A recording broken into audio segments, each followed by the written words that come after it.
All right, good afternoon, everybody. Mark Strickland with Off-Grid Preppers and Building Security Associates. Got some notes here, so we got a few things to cover. All right, what we're going to be talking about here today are tripwires for a urban area. And tripwires are basically a pre-planned conditions that when a sufficient number of these conditions are met, you may want to start changing your security posture and how you do business or around your house. If you're in a group, do you come together as a group? Or maybe do you have to, is it time for you to leave the area?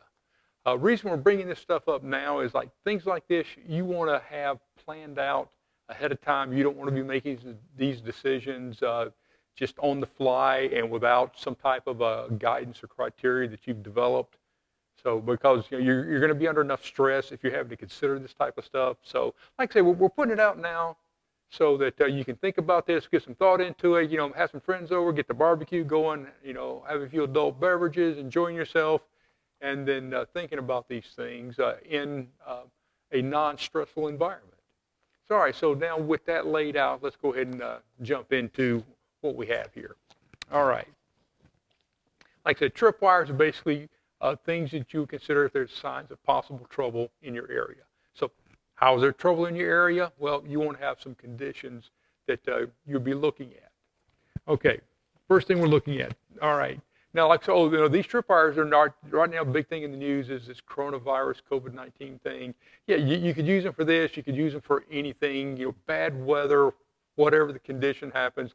That basically, if these things start happening by whatever causes them to happen. Like I said, we don't get into what caused them. We just think, okay, so things are starting to happen, and so now you got to start making decisions for you and your family and your group. Okay, one thing is, first thing on our list, these are in no particular order.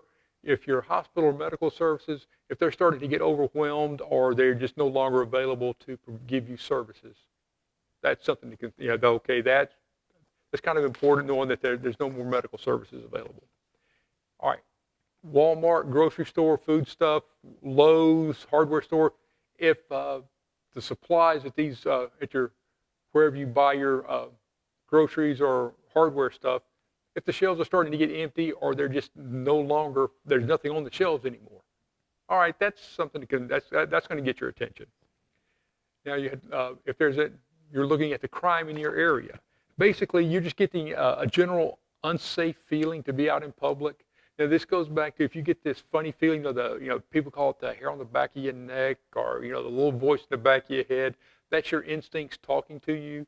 Listen to it. If you're getting that feeling, your instinct is telling you something, pay attention to it. So if you're getting this, okay, if it's unsafe to be out, all right, you're looking at things like, there's robbery on the increase, assaults on the increase, home invasions occurring in your area.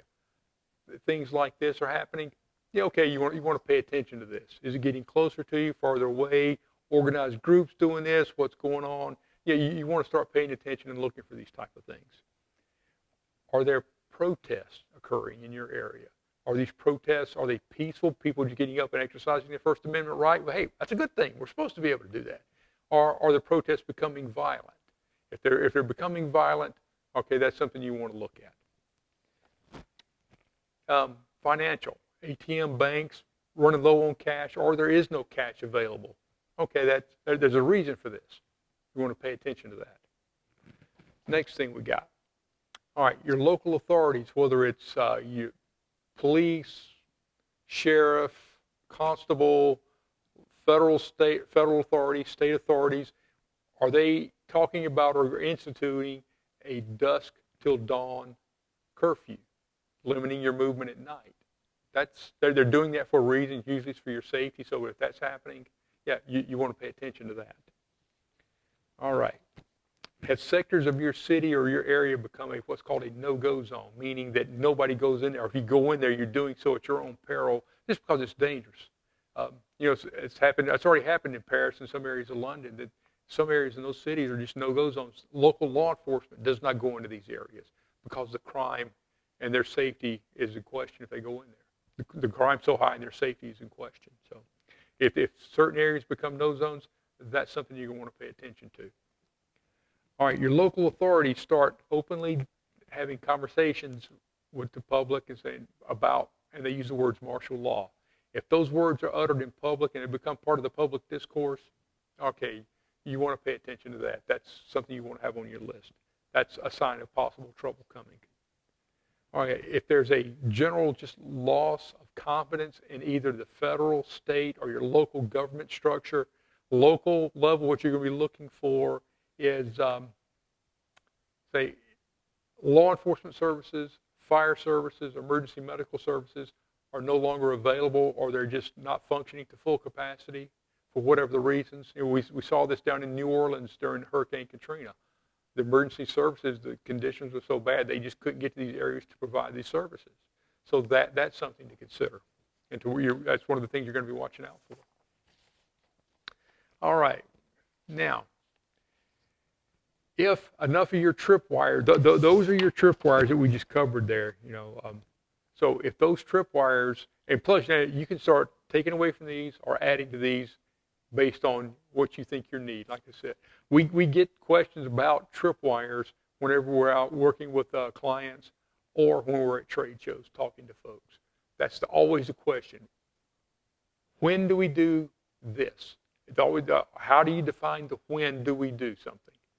And that's what tripwires help you do. That defines the when you start taking action.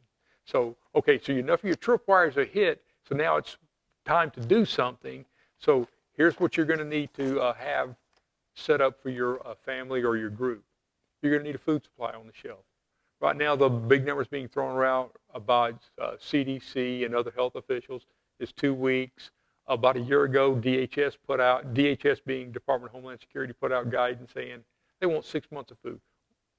From our perspective, yeah, we like the 6 month idea a lot better. So that this way, you don't have to go anywhere. You don't have to leave your residence or your property for up to 6 months at a time because you have enough food on hand to sustain you. If you can have a year or even 2 years worth of food, that's even better. It has to go with what you have room for and what you can afford. So you use that as guidance on how much food you want to have, but try to go for that 6 month mark. Now on food, let me throw this out real quick. Just buy what you normally buy. An extra can of soup, extra box of macaroni and cheese. Have that stuff on hand, just start acquiring it slowly over time. Now, if you have the disposable income and you're really concerned and you want to go out and buy, a 2 year supply of freeze-dried food or Mountain House or MRE stuff, okay, great. If you can do that, hey, great, do that. But we understand not everybody's in the financial position to go drop that amount of money to stock up all at one time. You're talking probably in the neighborhood of $5,000 to do something like that. So not everybody's in a position. We understand that, so that's why we look at doing this over time as you can afford to do it. All right, you really need to lock down your water because what it is on water, if you go without water for more than after 3 days, your systems in your body start shutting down. And then at that point, if you go long enough without, after 3 days without water, basically your increase of dying is going up because the body just can't function. The kidneys start shutting down, and other systems in your body start shutting down after 3 days with no water. So that's not a good thing. So you really want to have access to good, clean water, independent of your power grid. Especially, like I said, this video here is for if you're in an urban area. So it means you're probably relying on a county or a municipal water source. It's coming in through a pipe from the street into your house. You may not have your own well. So if you're relying on that, if they lose power, they'll probably have a backup generator, but the generator is only going to be good for either days or weeks. Then that's going to run out of fuel. So if they run out of fuel, so now you have no water. So you need to have the ability to source some good, clean drinking water independent of the power grid and of any municipal sources that you're getting it from. Here again, a good thing to have one of these Life straws or a Berkey water filter or a Katana filter or some way to purify it, or you can go old school, put it in a pot, build a fire and boil it and distill and get, you can go that route if you need to. There are ways to do it. But having primary, secondary, and tertiary means of getting water is a good thing. Now, we covered food, we covered water. Now you got people. So really, if something happens and you're having to institute these tripwires, or the tripwires tell you have to do something, you're going to need people. So right now the big term that's being thrown around is called tribes. So basically, it's just a group of people that have common interests, or they pulled together under a common like. And so these group of people agree to help each other in troubled times. That's the tribe concept.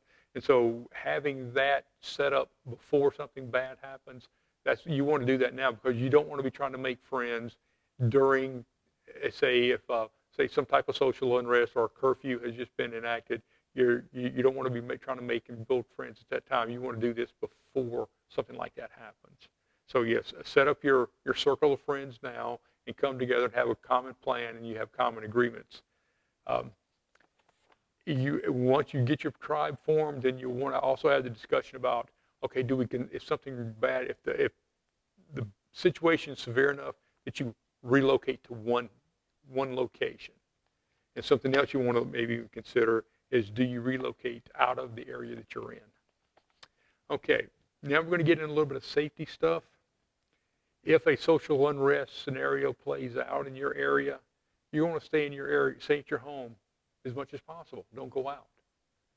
If you do have to go out, make it only necessary trips. They're planned trips. And you have to institute some security protocols when you go out. Now, I'll stop right here, because this, what I'm saying now, if you're having to go out, we're talking security protocols. This is just a high level, this is like the 100,000 foot view of this stuff.